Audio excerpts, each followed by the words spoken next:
El tema de hoy es la Revolución Mexicana. Vamos a tratar de analizarla más allá de los mitos, las leyendas y la anécdota fácil. Vamos a dividirla, que es un movimiento importante en todos los órdenes político, social, cultural.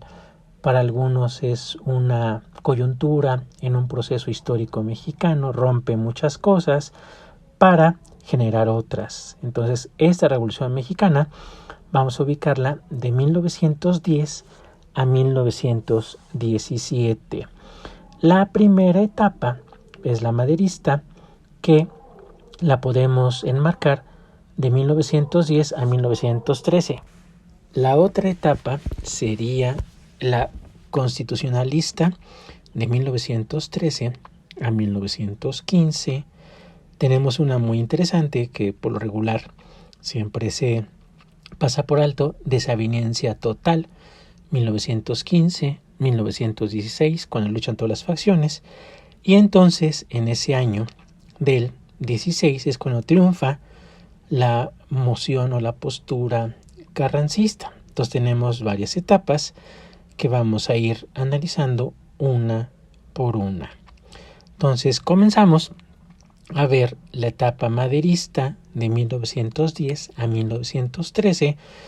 Tiene su nombre por Francisco I. Madero, que es un empresario del norte que se mete a la política en 1810 porque Porfirio Díaz da una entrevista a un periodista norteamericano, y en palabras más, palabras menos, ahí Porfirio Díaz dice que pues vería con buenos ojos que el país tuviera ya una democracia y que hubiera candidatos.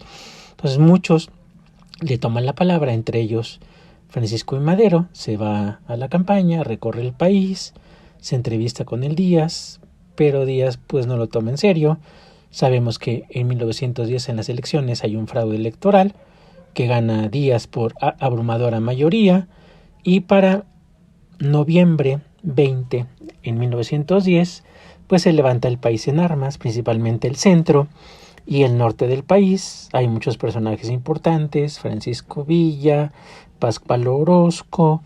Cuando se entera Madero que su plan de San Luis fue exitoso, hay que recordar pues que no hay redes sociales y que pues la gente se entera mucho tiempo después del acontecimiento, se entera y decide pasar a México. Entonces lidera el movimiento rebelde, y en mayo de 1911 se dan los tratados de Ciudad Juárez, mediante los cuales Díaz renuncia a la presidencia.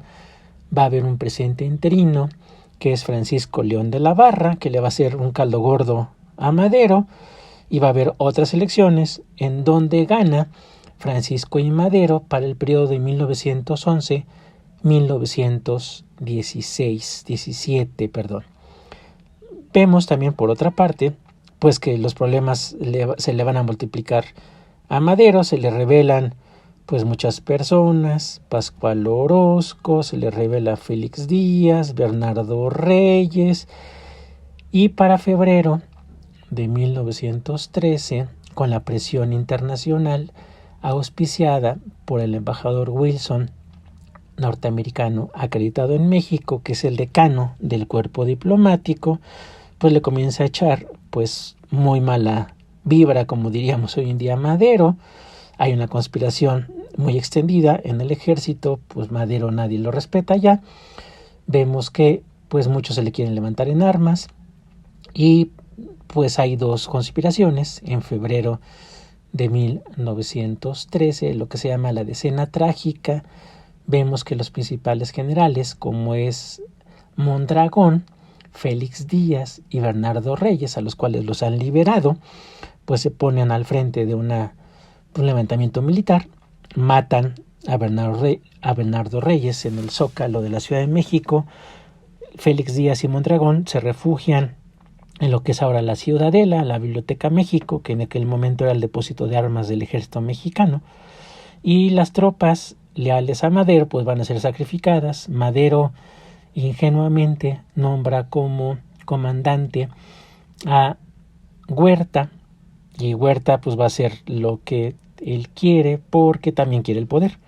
Entonces vemos que Francisco Madero se ve envuelto en una conspiración o varias conspiraciones donde, para no hacerles el cuento tan largo, pues Victoriano Huerta apresa en pleno Palacio Nacional al presidente Madero, lo obliga a renunciar. Hay una sesión rápida en el Congreso mexicano, aquel que queda en Donceles, y Pedro Lascuarián va a ser presidente por 45 minutos, nombra a Huerta como secretario, Lascuarián renuncia y tenemos de jure como presidente interino a Victoriano Huerta, todo lo cual va a provocar una respuesta pues no pensada por Huerta, porque pensaba que iba a ser muy fácil.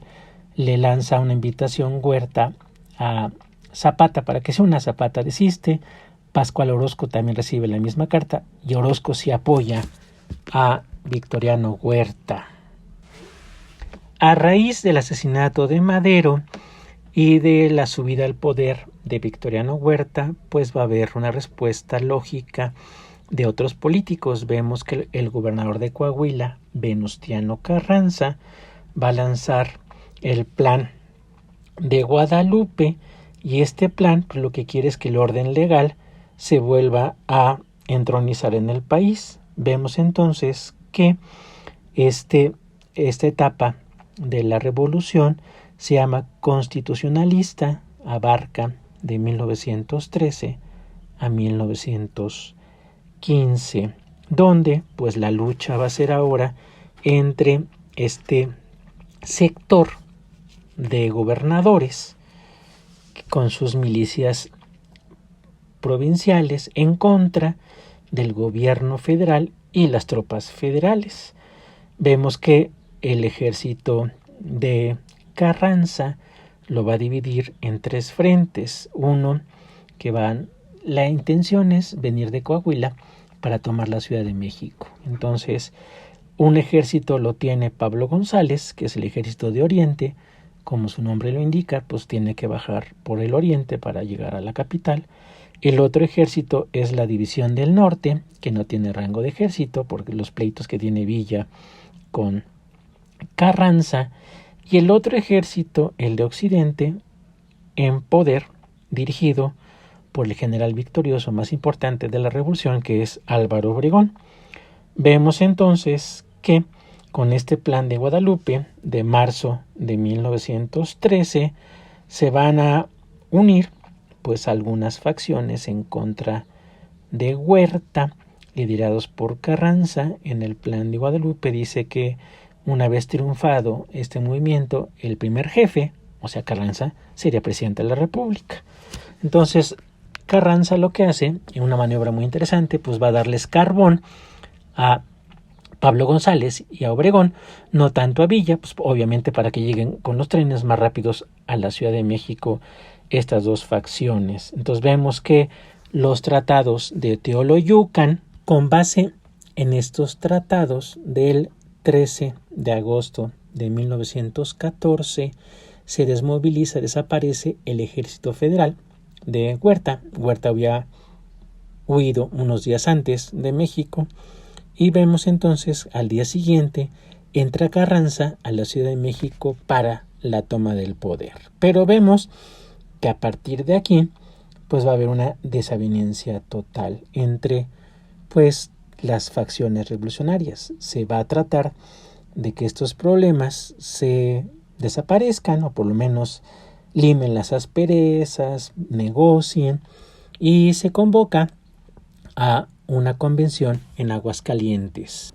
Dicha convención se va a realizar del 10 de octubre al 9 de noviembre de 1914. Van todas las facciones, van las facciones de Carranza, de Villa, de Zapata, donde se va a nombrar como presidente de la República a Eulalio Gutiérrez Ortiz, que pues Carranza obviamente no va a estar muy convencido de esto, porque para Carranza el triunfo en contra de Huerta es solamente de ellos, aunque la convención toma la capital a finales de ese año de 1914, vemos pues, una foto muy padre donde están en Palacio Nacional, Zapata, Villa y los demás generales, y pues ahí todo es por color de rosa. En ese año, finales de 1914, se reúnen Zapata y Villa, pero lo curioso del caso, como indican varios historiadores, ambos líderes revolucionarios no saben qué hacer con la capital ni saben cómo hacerlo, tampoco la convención. Vemos que Carranza se repliega a Veracruz y desde Veracruz va a tramar perfectamente cómo recuperar el poder o cómo tomar el poder. Y entonces aquí aparece esta idea de la desavenencia total que va a durar de 1915 a 1916, donde pues van a luchar la división del norte contra Álvaro Obregón. Y esto se va a dar en el Bajío mexicano, unas batallas próximas a Celaya, que no son las batallas de Celaya, en abril de 1915, donde en 4 batallas sucesivas, Álvaro Obregón, aunque pierde uno de los brazos, pues va a salir victorioso, le va a poner, como dirían, 4 estate quietos a Pancho Villa, y la división del norte, otrora poderosa, pues va a quedar disminuida, con lo cual pues va a dar paso a que Carranza se acerque a la capital, pueda negociar con los enviados norteamericanos, y el error de Villa fue haber atacado Columbus el 9 de marzo de 1916 en vista de que estaban negociando los carrancistas con el gobierno norteamericano. Entonces Villa se enoja en demasía y ataca a Columbus. Esto hace que pues entre el general Pershing a tratar de apresar a Pancho Villa, cosa que no va a poder hacer. Y entonces vemos que a partir de 1916, con este exabrupto de Villa en la frontera, el triunfo carrancista es inobjetable. Ya están muy disminuidas las tropas villistas, no se diga de Zapata, que también ya está de capa caída, donde los gobiernos uno a uno comienzan a reconocer a Carranza, y lo que ayuda mucho a Carranza es el telegrama Zimmermann, que el cual pues, los alemanes se lo mandan a Carranza. Carranza lo da a conocer al gobierno norteamericano, donde pues quieren los alemanes que México ataque a los Estados Unidos para pues, distraer el teatro de operaciones europeo durante la Primera Guerra Mundial. Entonces aquí sería brevemente esta nota informativa de la Revolución Mexicana. Vemos muchas facciones, muchos intereses, las regiones, cada quien tiene una bandera, su ideología, y no vemos una revolución única con una sola bandera. Eso sería todo por este tema de hoy. Que la pasen muy bien.